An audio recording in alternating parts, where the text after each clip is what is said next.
വരുവിൻ. എല്ലാവർക്കും ഒരിക്കൽ കൂടി സ്വാഗതം. 2613 പ്രാർത്ഥനയെ സംബന്ധിച്ച പ്രധാനപ്പെട്ട 3 ഉപമകൾ വിശുദ്ധ ലൂക്ക നമുക്ക് വേണ്ടി രേഖപ്പെടുത്തിയിട്ടുണ്ട്.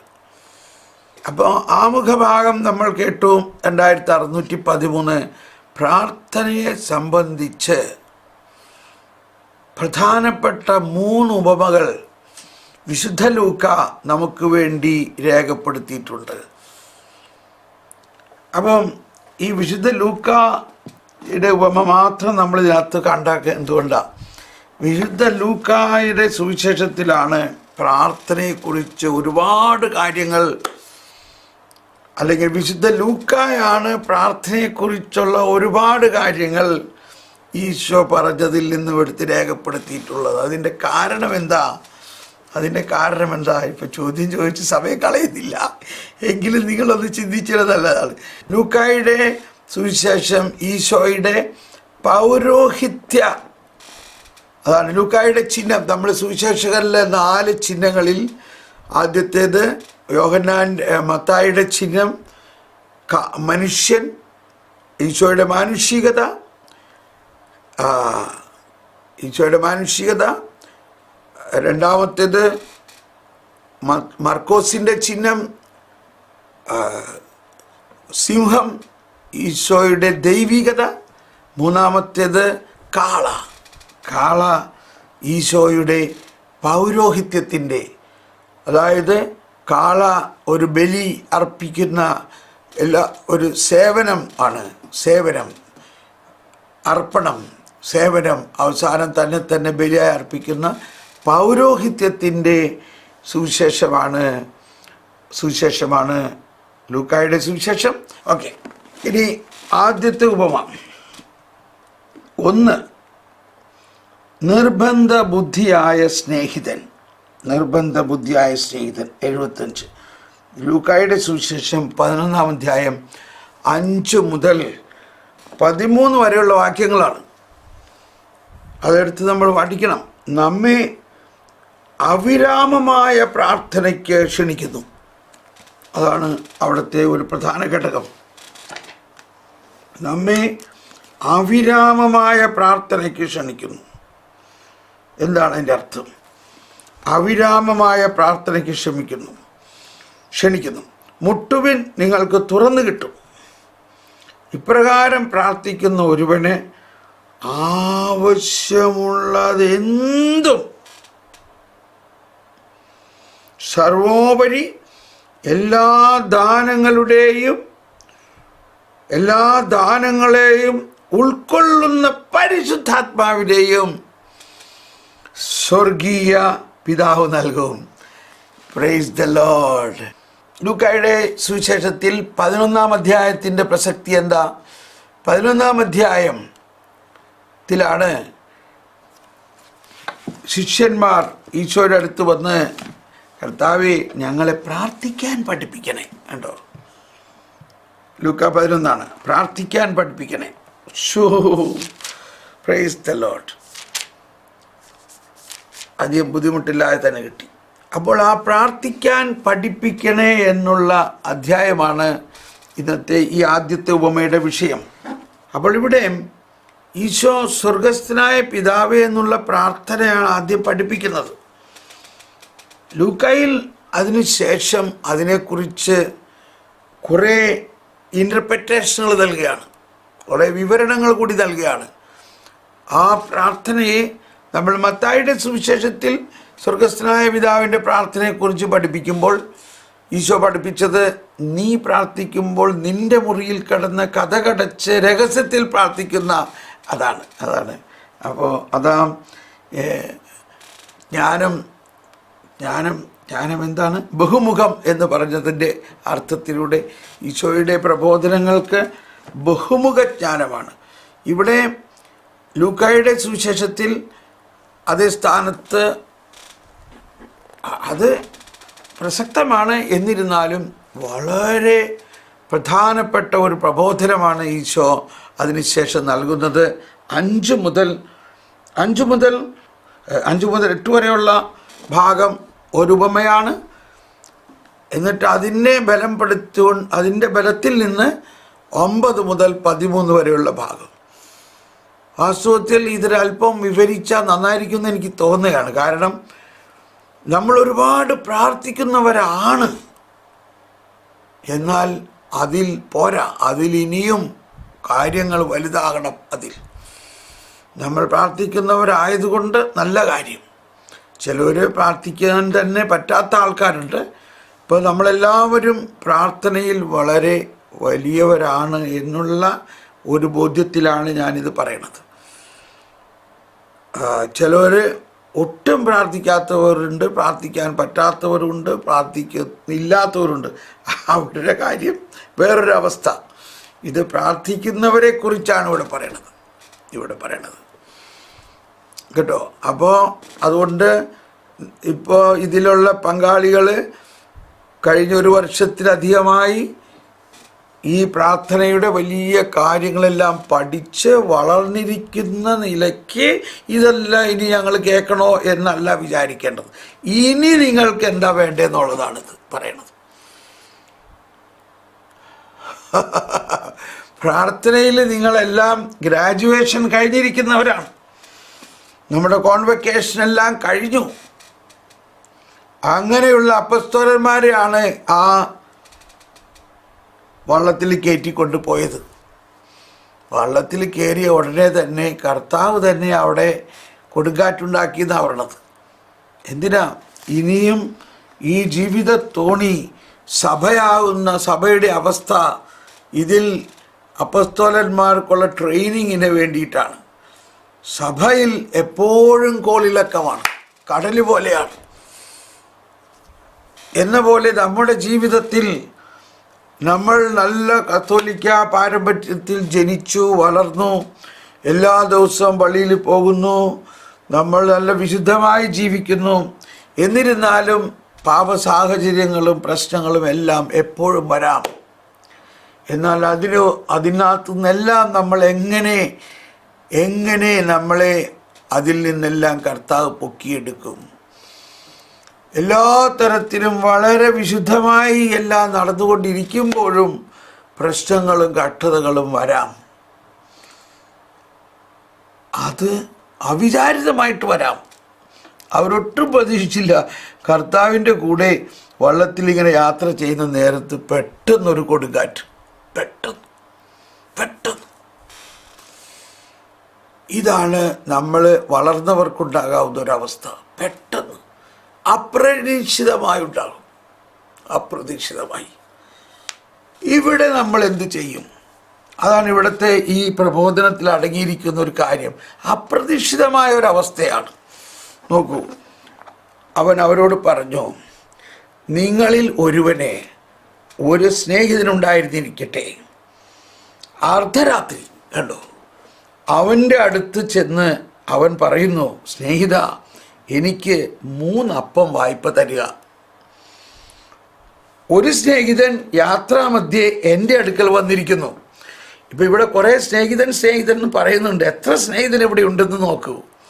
എത്ര സ്നേഹിതനുണ്ട്? പെട്ടെന്ന് ആരെങ്കിലും ഒന്ന് പറഞ്ഞേ, ഇവിടെ എത്ര സ്നേഹിതനുണ്ട്? അവൻ അവരോട് പറഞ്ഞു, നിങ്ങളിൽ ഒരുവനെ ഒരു സ്നേഹിതനുണ്ടായിരുന്നിരിക്കട്ടെ. അർദ്ധരാത്രി അവൻ്റെ അടുത്ത് ചെന്ന് അവൻ പറയുന്നു, സ്നേഹിത, എനിക്ക് 3 അപ്പം വായ്പ തരിക. ഒരു സ്നേഹിതൻ യാത്രാമധ്യേ എൻ്റെ അടുക്കൽ വന്നിരിക്കുന്നു, അവന് കൊടുക്കാൻ എനിക്കൊന്നുമില്ല.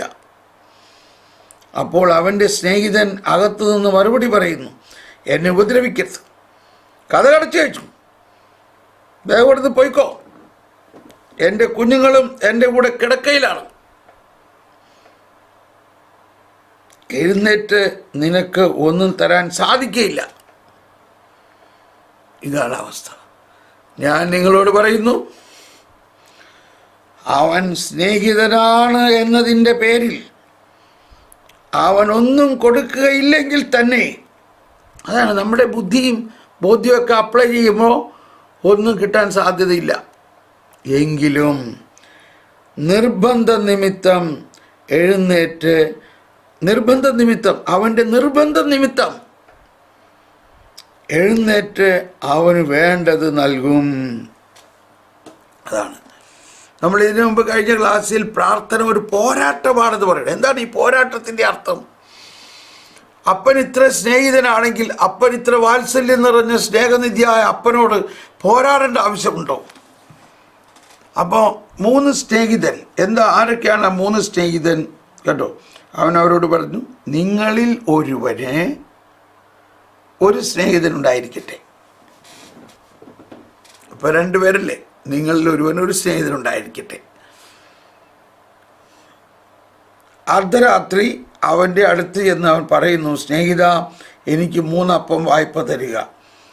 ഒരു സ്നേഹിതൻ യാത്രാമധ്യേ എൻ്റെ അടുക്കൽ വന്നിരിക്കുന്നു കേട്ടോ. അപ്പോൾ ആ പറയുന്ന ആൾക്ക് വേറൊരു സ്നേഹിതനുണ്ട്. അയാൾ അർദ്ധരാത്രി, ഇതാണ് ഈ അർദ്ധരാത്രി എന്ന് പറയുന്നതാണ് ഒട്ടും പ്രതീക്ഷയില്ലാത്ത ഒരവസ്ഥ. ഒട്ടും മുൻകൂട്ടി ചിന്തിക്കാതെ ഒരാൾ പെട്ടെന്ന് അർദ്ധരാത്രി വന്നിരിക്കുകയാണ്. അപ്രതീക്ഷിതമായ അവസ്ഥ. അവന് കൊടുക്കാൻ എനിക്കൊന്നുമില്ല.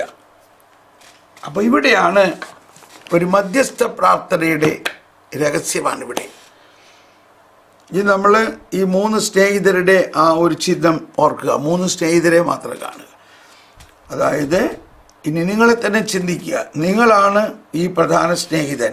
നിങ്ങളുടെ മറ്റൊരു സ്നേഹിതൻ അർദ്ധരാത്രി നിങ്ങളുടെ വീട്ടിൽ കയറി വന്നിരിക്കുകയാണ്. കണ്ടോ? അപ്രതീക്ഷിതം എന്ന് പറയുന്ന പ്രധാന പോയിൻ്റാണിത്. നമ്മുടെ ജീവിതത്തിൽ ഉണ്ടാകാവുന്ന അപ്രതീക്ഷിതമായ അവസ്ഥ.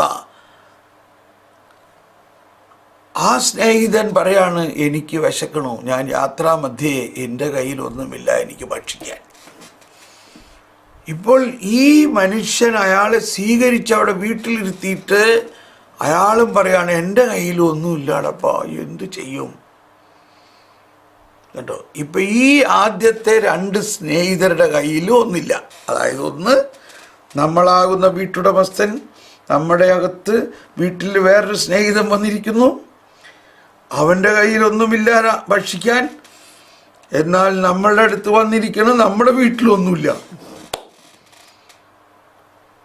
നമുക്കങ്ങ് പോച്ച് കിടന്ന് ഉറങ്ങാടാ മോനെ എന്ന് പറയാല്ല. ഉടനെ ഇയാൾ നീ ഒരു പണി, നീ ഇവിടെ ഇരിക്കുക, എൻ്റെ വേറൊരു സ്നേഹിതനുണ്ട് അല്ലോ. ഇവിടെയാണ് ശുശ്രൂഷ ആരംഭിക്കുന്നത്.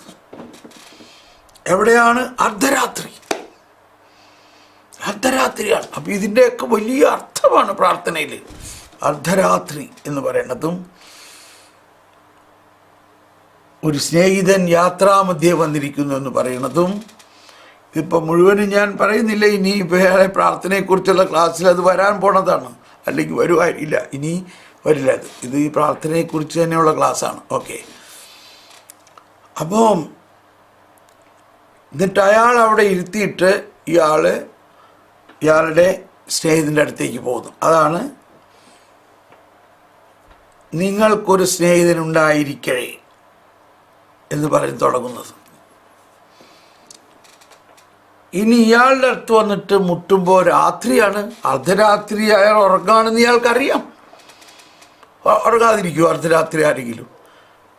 ഉറങ്ങാണെന്ന് ഇയാൾക്കറിയാം. അപ്പം എന്തുകൊണ്ടാണ് ഈ ഉറങ്ങുന്ന ആളെ വിളിച്ചെണിപ്പിക്കുന്നത്? അത്രയ്ക്ക് അവരുമായിട്ട് ഒരു കോൺഫിഡൻസാണ്. ഇതാണ് വാസ്തവത്തിൽ ആ വാത്സല്യം, മക്കൾക്ക് പിതാവിനോടുള്ള വാത്സല്യത്തിൻ്റെ ഒട്ടിച്ചേർക്കൽ എന്ന് പറഞ്ഞില്ലേ. മക്കൾക്ക് പിതാവുമായിട്ടുള്ള വാത്സല്യത്തെക്കുറിച്ച് നമ്മൾ പുത്രസഹജമായ ഒട്ടിച്ചേരലാണ് പ്രാർത്ഥന എന്ന് പറഞ്ഞു. അപ്പോൾ ഈ രാത്രിയിൽ അയാളെ വിളിച്ചുണർത്തുന്ന സമയത്ത് അയാൾ പറയാണ്, നീ എന്തി പറയണത്? ഞാനിവിടെ ലൈറ്റൊക്കെ അണച്ചു കിടക്കയിൽ കുട്ടികളോടൊപ്പം കിടക്കുകയാണ്. ഇപ്പം എന്നെ വെറുതെ ശല്യപ്പെടുത്തരുത്, നീ ഇവിടുന്ന്. ഇപ്പോൾ ഒന്നും എനിക്ക് തരാൻ വയ്യ. സാധനമുണ്ട്, പക്ഷെ തരാൻ വയ്യ. സാധനമുണ്ട്. അയാൾക്ക് നല്ല ഉറപ്പാണ് ഇവിടെ സാധനമുണ്ട്. ഇയാളുടെ അടുത്ത് സാധനമുണ്ട്, കിട്ടുക, പക്ഷെ തരാൻ വയ്യ. ഇതെല്ലാം അവസ്ഥയാണ്. സാധനമുണ്ട്. അതാണ് ദൈവപിതാവിൻ്റെയും ദൈവത്തിൻ്റെ അവസ്ഥ. സാധനമുണ്ട്. തരാൻ വയ്യ. അത് ഈ ലോകത്തിൻ്റെ അവസ്ഥയാണ്. തരാൻ വയ്യ. എനിക്ക് എണിക്കാൻ പറ്റില്ല. അത് ചെയ്യാനായിട്ട് എനിക്ക് പറ്റില്ല. ഞാൻ കുഞ്ഞുങ്ങളുടെ കൂടെ എന്നെ ഉപദ്രവിക്കരുത്. കഥ കടച്ചു കഴിച്ചു. എൻ്റെ കുഞ്ഞുങ്ങളും എൻ്റെ കൂടെ കിടക്കയിലാണ്. എഴുന്നേറ്റ് നിനക്ക് ഒന്നും തരാൻ എനിക്ക് സാധിക്കുകയില്ല. ഇപ്പം ഇവിടെ എന്തുകൊണ്ടാണ് ഇയാൾ മുട്ടിക്കൊണ്ടിരിക്കുകയാണ്? പല കാരണങ്ങളുണ്ട്. ഒന്ന്, തൻ്റെ സ്നേഹിതൻ പട്ടിണിയായിട്ട് വന്നിരിക്കുന്നു, അവനെന്ത് കാരണവശാലും കൊടുക്കണം. ഈ തൻ്റെ സ്നേഹിതൻ എന്ന് പറയുന്നത് നമ്മുടെ വീട്ടിൽ തന്നെ ആകാം, നമ്മുടെ മക്കളാകാം, നമ്മുടെ ജീവിത പങ്കാളിയാകാം, നമ്മുടെ സഹോദരങ്ങളാകാം, നമ്മുടെ അയൽക്കാരാകാം. അവൻ അർദ്ധരാത്രിയിൽ അവരുടെ ജീവിതത്തിൽ അതുപോലെയുള്ള കുറവുകളുണ്ടാകാം. ഇനി ഇത് പെട്ടെന്ന് മനസ്സിലാകാൻ ഒരു കാര്യം ശ്രദ്ധിച്ചാൽ മനസ്സിലാകും. വിശുദ്ധ യോഹന്നാൻ ക്രൂസ് പിതാവ് കർമ്മല മലകയറ്റം എന്ന പുസ്തകത്തിൽ ഇതിനെക്കുറിച്ച് വിശദമായി വ്യാഖ്യാനിച്ചതിൽ പറഞ്ഞിരിക്കുന്നത്, എനിക്ക് 3 അപ്പം വേണമെന്നാണ് പറയണത്. ഇവൻ പറയാണ്, അദ്ദേഹം എടുക്കുന്നു, അവൻ കൊടുക്കാൻ എടുക്കുന്നുമില്ല. അപ്പോൾ അവൻ്റെ സ്നേഹിതാകത്തുനിന്ന് മറുപടി, അർദ്ധരാത്രി എൻ്റെ അടുത്ത് എന്ന് പറയുന്നത്, സ്നേഹിത എനിക്ക് 3 അപ്പം വായ്പ തരേണ്ട. കൃത്യമായിട്ട് പറയാണ്, എനിക്ക് 3 അപ്പം വായ്പ തരിക. അപ്പം ഈ 3 അപ്പം എന്ന് ഇവിടെ പറയുന്നത് അർദ്ധരാത്രി എന്ന് പറയണത് ആ വിശ്വാസക്കുറവിൻ്റെ അവസ്ഥയാണ്. 3 അപ്പം എന്ന് പറയുന്നത് വിശ്വാസം, പ്രത്യാശ, സ്നേഹം എന്ന 3 ദൈവിക പുണ്യങ്ങളെക്കുറിച്ചാണ് പറയുന്നത്. ഇത് കിട്ടിയാൽ മതി മനുഷ്യജീവിതം വിജയിക്കാൻ. വിശ്വാസമാണ് ഈ ലോകത്തിൻ്റെ മേലുള്ള വിജയം. എവിടെയാണത്? 1 യോഹന്നാൻ സ്നേഹത്തിൻ്റെ വക്താവാണെങ്കിലും യോഹന്നാൻ്റെ ലേഖനത്തിൻ്റെ അവസാനം യോഹന്നാൻ പറയുന്നതാണ്, എന്തെന്നാൽ ദൈവത്തിൽ നിന്ന് ജനിച്ച ഏവനും ലോകത്തെ കീഴടക്കുന്നു. ലോകത്തിൻ്റെ മേലുള്ള വിജയം ഇതാണ് നമ്മുടെ വിശ്വാസം. ഈ 1 യോഹന്നാൻ്റെ ലേഖനത്തിൽ 1, 2, 3, 4 അധ്യായങ്ങളിൽ യോഹന്നാൻ പറഞ്ഞിരിക്കുന്നത് ദൈവം സ്നേഹമാണ്. എന്നാൽ അവസാനത്തെ അധ്യായത്തിൽ പറയാണ്, ഈ സ്നേഹം നമ്മിലേക്ക് ഒഴുകണമെങ്കിൽ എന്തു വേണം? വിശ്വാസം വേണം. സാധാരണ വിശ്വാസമല്ല. എന്ത് വിശ്വാസം വേണം? ലോകത്തെ കീഴടക്കുന്ന വിശ്വാസം, ലോകത്തിൻ്റെ മേലുള്ള ആധിപത്യമുള്ള വിശ്വാസം. ലോകം നമ്മളോട് പറയും, പല കാര്യങ്ങളും പറയും. അത് നമ്മുടെ മക്കളിലൂടെ പറയും, നമ്മുടെ സുഹൃത്തുക്കളിലൂടെ പറയും, നമ്മുടെ ജീവിത പങ്കാളിലൂടെ പറയും, നമ്മളറിയുന്ന ലോകത്തിലെ എല്ലാവരിലൂടെ പറയും, മാസ് മീഡിയയിലൂടെ പറയും, എല്ലാവരും പറയും. ഒരു 10,000 സ്ഥലത്തുനിന്ന് പറയും. 10,000 എന്ന് പറഞ്ഞാൽ അങ്ങനെ പറഞ്ഞെന്നുള്ളൂ. നമ്മൾക്ക് ചുറ്റുമുള്ള ലോകം നമ്മളെ ചലഞ്ച് ചെയ്തുകൊണ്ടിരിക്കും. നമ്മളങ്ങ് ചൂളിപ്പോകും. നമ്മളങ്ങ് ചവറ് പോലെ ആയിപ്പോകും. അതുകൊണ്ട് പൗലോസ് പറയുന്നുണ്ട്, ഞങ്ങൾ അപ്പസ്തോലന്മാരാണെങ്കിലും ഞങ്ങൾ ഇപ്പോൾ ലോകത്തിൻ്റെ ചപ്പും ചവറും പോലെ ആയിരിക്കുന്നു. അതുപോലെ നമ്മളങ്ങ് അവഹേളിക്കപ്പെടും. നമ്മൾ ചപ്പും ചവറും പോലെയാകും. അതിൻ്റെ മധ്യത്തിൽ ഒരു തീപ്പൊരിയുണ്ട് എന്ന് മനസ്സിലാക്കണം. അതിൻ്റെ മധ്യത്തിൽ വള്ളത്തിൽ ഒരാൾ കിടന്നുറങ്ങുന്നുണ്ട്. നമ്മൾ ഈ ലോകത്തിൻ്റെ ചപ്പും ചവറും പോലെ. എവിടെയാണ് ആ വചനം? ക്രിസ്തുവിൻ്റെ അപ്പസ്തോലൻ 1 കൊരിന്ത്യർ 4:13, ദൂഷണം പറയുന്നവരോട് ഞങ്ങൾ നല്ല വാക്ക് പറയുന്നു. ഞങ്ങളിപ്പോൾ ലോകത്തിൻ്റെ ചപ്പും ചവറും പോലെയും എല്ലാറ്റിൻ്റെയും ഉച്ഛിഷ്ടം പോലെ ആയിത്തീർന്നിരിക്കുന്നു. ആരാണ്? അപ്പസ്തോലന്മാർ. വിശ്വാസത്തിൻ്റെ ശ്രേണിയിൽ ഇത്രയും ഉന്നതമായിട്ടുള്ളവരായാൽ പോലും സാഹചര്യങ്ങൾ അതുപോലെ ആകാൻ സാധ്യതയുണ്ടോ? നിങ്ങളെ ലജ്ജിപ്പിക്കാനല്ല ഞാനിതെല്ലാം നിങ്ങൾക്ക് എഴുതുന്നത്, വാത്സല്യ മക്കളെ എന്ന പോലെ ഉപദേശിക്കാനാണ്. നിങ്ങൾക്ക് ക്രിസ്തുവിൽ 10,000 ഉപദേഷ്ടാക്കളുണ്ടായിരിക്കാം, എന്നാൽ പിതാക്കന്മാർ അധികമില്ല. അപ്പോൾ നമ്മുടെ വിശ്വാസ ജീവിതത്തിലെ ഒരു അപ്രതീക്ഷിതമായ അവസ്ഥയാണ് ഈ പറയുന്നത്. വിശ്വാസ ജീവിതത്തിൽ വളരെ നല്ല ലക്ഷ്യത്തോടെ ജീവിതം ആരംഭിച്ച് വളരെ നല്ല കാര്യങ്ങളെല്ലാം ചെയ്യാൻ നമ്മൾ ഇറങ്ങിയെങ്കിലും അപ്രതീക്ഷിതമായി ഒരപ്പസ്തോലനായിരുന്നിട്ട് പോലും കണ്ടോ പറയണ എന്താ, ചപ്പും ചവറും ഉച്ഛിഷ്ടം പോലെ മറ്റുള്ളവർ നമ്മളെ കരുതുന്ന അവസ്ഥ. ഇപ്പോൾ എന്ത് ചെയ്യണം പറയും? എന്ത് ചെയ്യണം? ഞാൻ അപ്പസ്തോല സ്ഥാനം രാജിവെച്ചെന്ന് പറയാൻ പറ്റുമോ? കർത്താവിന് രാജിവെക്കണ പരിപാടിയില്ല, രാജി ലെറ്റർ സ്വീകരിക്കപ്പെടില്ല. അപ്പോൾ ഇവിടെ പറയുകയാണ് മുട്ടുവിൻ. എന്നിട്ട് ഇയാൾ വന്ന് ചോദിക്കുകയാണ് 3 അപ്പം എനിക്ക് വേണം. ഇവിടെയാണ് നമ്മളുടെ പ്രാർത്ഥനയുടെ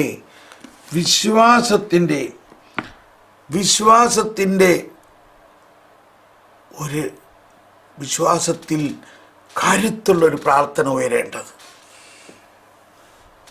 എന്ത് വിശ്വാസം? ലോകത്തിൻ്റെ മേലുള്ള വിജയമാണ് വിശ്വാസം.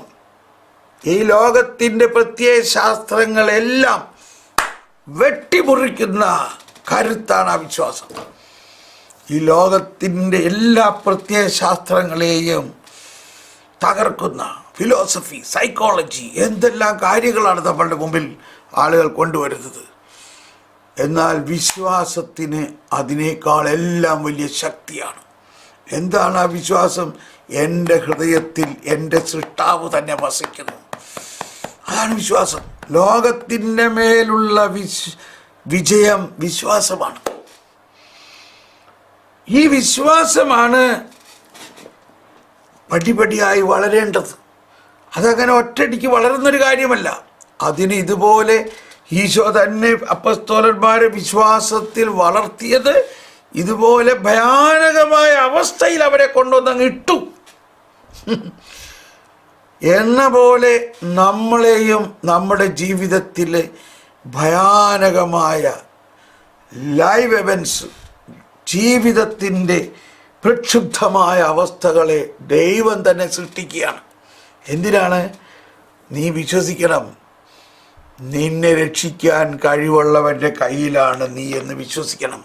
നീ എത്ര ഭയാനക അവസ്ഥയിലായാലും ദൈവം നിൻ്റെ കൂടെയുണ്ട്, ദൈവം കൂടെയുണ്ട് എന്ന് വിശ്വസിക്കണം. ഇനി ഈ പറയുന്ന അവസ്ഥ നിൻ്റെ മക്കളാകാം, നിൻ്റെ ഭർത്താവാകാം, നിൻ്റെ ഭാര്യയാകാം, നിൻ്റെ സ്നേഹിതരാകാം, നമ്മളുടെ ബന്ധുമിത്രാദി, ഇവരെല്ലാം പറയുന്നത് നിന്നെ തളർത്തുന്നതാണെങ്കിൽ ആര് പറയുന്നത് കേൾക്കണം? ഇവിടെ ആര് പറയുന്നത് കേൾക്കണം? അതാണ് ഈ 3 അപ്പം. ഈ 3 അപ്പം രാത്രിയുടെ അന്ധകാരത്തിൻ്റെ യാമത്തിൽ ഒന്നുമില്ലായ്മയിൽ നമുക്ക് ശക്തി പകരുന്ന വിശ്വാസം, പ്രത്യാശ, സ്നേഹം. അതാണ് നമ്മളെ പ്രധാനമായിട്ട് ചോദിക്കേണ്ടത്. വിശ്വാസം, പ്രത്യാശ, സ്നേഹം. ആ 3 അപ്പത്തിന് വേണ്ടി ചോദിക്കുവിൻ. ആ 3 അപ്പം നമ്മുടെ ആത്മാവിൻ്റെ അപ്പമാണത്. അന്ധകാരത്തിൽ ഇരുട്ടിലായിരിക്കുന്ന അവസ്ഥയിൽ നമ്മുടെ ആത്മാവിലേക്ക് പകരുന്ന കരുത്താണ് ആ 3 അപ്പം. 3 അപ്പം. ഇതുപോലെ ഒരു ക്ലാസ് എനിക്ക് തോന്നണില്ല നമ്മളെവിടെയെങ്കിലും കേട്ടിട്ടുണ്ടോ? നമ്മൾ അവിടെ അപ്പം ചോദിക്കാൻ പറഞ്ഞ് മുട്ടി അപ്പം എടുത്തു. നമ്മൾ ഭൗതികമായിട്ടുള്ള, ഇവിടെ ഭൗതികമായിട്ടുള്ള ഒരപ്പമല്ല അവിടെ ഉദ്ദേശിക്കുന്നത്. തുടർന്നുള്ളത് കേട്ടാൽ നമുക്ക് മനസ്സിലാകും. തുടർന്ന് ഈശോ വീണ്ടും ഈ ഉദാഹരണത്തിനെ, അല്ലെങ്കിൽ ഈ ഉപമയെ, അല്ലെങ്കിൽ ഈ പ്രാർത്ഥനയുടെ പ്രബോധനത്തിനെ കുറേയും കൂടി ശക്തമാക്കി അടിച്ച് കയറ്റുന്ന രീതിയിലുള്ളൊരു പ്രബോധനമാണ് അടുത്തത്. അന്വേഷിപ്പിൻ, ചോദിപ്പിൻ, മുട്ടുവിൻ. ഈ 3 കാര്യങ്ങൾ. അതാണ് മറ്റ് ഈശോയുടെ പ്രാർത്ഥനയെക്കുറിച്ചുള്ള പ്രബോധനങ്ങളിലെ ഏറ്റവും പ്രധാനപ്പെട്ട ഒരു പ്രബോധനമാണ് നോക്ക്, സീക്ക് ആൻഡ് ആസ്ക്. 9 മുതൽ 13 വരെയുള്ള വചനം. ഞാൻ നിങ്ങളോട് പറയുന്നു, ചോദിക്കുവിൻ, നിങ്ങൾക്ക് ലഭിക്കും. അതാണ്, നിർത്താതെ ചോദിച്ചുകൊണ്ടിരിക്കണം. നിങ്ങൾക്ക് ലഭിക്കുന്നത് വരെ ചോദിക്കണം എന്ന് പറഞ്ഞ ഇതാണ്. ഈ അവസ്ഥയാണ് അവിടെ പറയുന്നത്. നിർബന്ധ നിമിത്തം കിട്ടുന്നത് വരെ ചോദിക്കണം. ഞാൻ നിങ്ങളോട് പറയുന്നു, ചോദിക്കുവിൻ, നിങ്ങൾക്ക് ലഭിക്കും. അന്വേഷിക്കുവിൻ, നിങ്ങൾ കണ്ടെത്തും. മുട്ടുവിൻ, നിങ്ങൾക്ക് തുറന്നു കിട്ടും. ഇത് നാളെ നമ്മൾ വിശദമാക്കാം. എങ്കിലും അതൊന്ന് ഒരു വായിച്ച ഇത് വിശദമാക്കേണ്ട ഒരു കാര്യമാണ്. നമ്മൾ ഇന്നേ വരെ കേൾക്കാത്ത കാര്യങ്ങൾ ഇതിൽ അടങ്ങിയിരിക്കുന്നു. എന്തെന്നാൽ ചോദിക്കുന്ന ഏവനും ലഭിക്കുന്നു, അന്വേഷിക്കുന്നവൻ കണ്ടെത്തുന്നു. ഇവിടെ അന്വേഷിക്കുന്നത് എന്തർത്ഥത്തിൽ അന്വേഷിക്കുന്നത്? അത്രയ്ക്ക് പ്രയാസമാണ്. ഇത് കിട്ടാതെ ഒരു നിവൃത്തിയില്ല. അതുപോലത്തെ അവസ്ഥ വന്നിരിക്കുകയാണ്. അതുപോലെ നമ്മൾ നിർബന്ധിതരായിരിക്കുകയാണ്. മുട്ടുവിൻ, നിങ്ങൾക്ക് തുറന്നു കിട്ടും. എന്തെന്നാൽ ചോദിക്കുന്ന ഏവനും ലഭിക്കുന്നു, അന്വേഷിക്കുന്നവൻ കണ്ടെത്തുന്നു, മുട്ടുന്നവന് തുറന്നു കിട്ടുകയും ചെയ്യും. നിങ്ങളിൽ ഏതൊരു പിതാവാണ് മകൻ മീൻ ചോദിച്ചാൽ പകരം പാമ്പിനെ കൊടുക്കുക? കണ്ടോ? മുട്ട ചോദിച്ചാൽ പകരം തേളിനെ കൊടുക്കുക?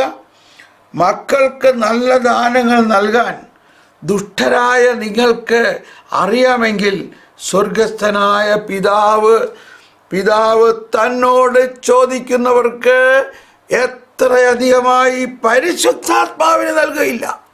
കണ്ടോ? അവിടെ ഈ കാറ്റക്കിസത്തിൽ പറയുന്നത് എല്ലാ ദാനങ്ങളെയും ഉൾക്കൊള്ളുന്ന ദാനമാണ് പരിശുദ്ധാത്മാവ്. നമ്മളിവിടെ നിർത്തേണ്ടി വരികയാണ്. ഇത് നമുക്ക് നാളെ തുടരാം. നിങ്ങളിതിനു വേണ്ടി ഈ അർത്ഥത്തിൽ നിങ്ങൾ പ്രാർത്ഥിക്കുക. ഇന്ന് തന്നെ നമുക്കിപ്പോൾ തന്നെ ഒന്ന് പ്രാർത്ഥിക്കാം. നമ്മുടെ ജീവിതത്തിൽ ഇങ്ങനൊരു അവസ്ഥയുണ്ടോ? ഞങ്ങളുടെ ജീവിതത്തിൽ അപ്രതീക്ഷിതമായി ഒരു രാത്രി വന്നിട്ടുണ്ടോ? അപ്രതീക്ഷിതമായി നമ്മുടെ ജീവിതത്തിൽ ഒരു എമർജൻസി വന്നിട്ടുണ്ടോ? ഒരാൾ രാത്രി വന്നിരിക്കണോ, അയാൾക്ക് കഴിക്കാൻ ഒന്നുമില്ല. അതാരായിരിക്കാം? നമ്മുടെ വീട്ടിൽ തന്നെയുള്ളവരായിരിക്കാം. നമ്മുടെ വീട്ടിലെ അവസ്ഥ അതായിരിക്കാം. നമ്മുടെ വീട്ടിൽ അതുപോലൊരു അരക്ഷിതാവസ്ഥ ഉണ്ടായിരിക്കാം.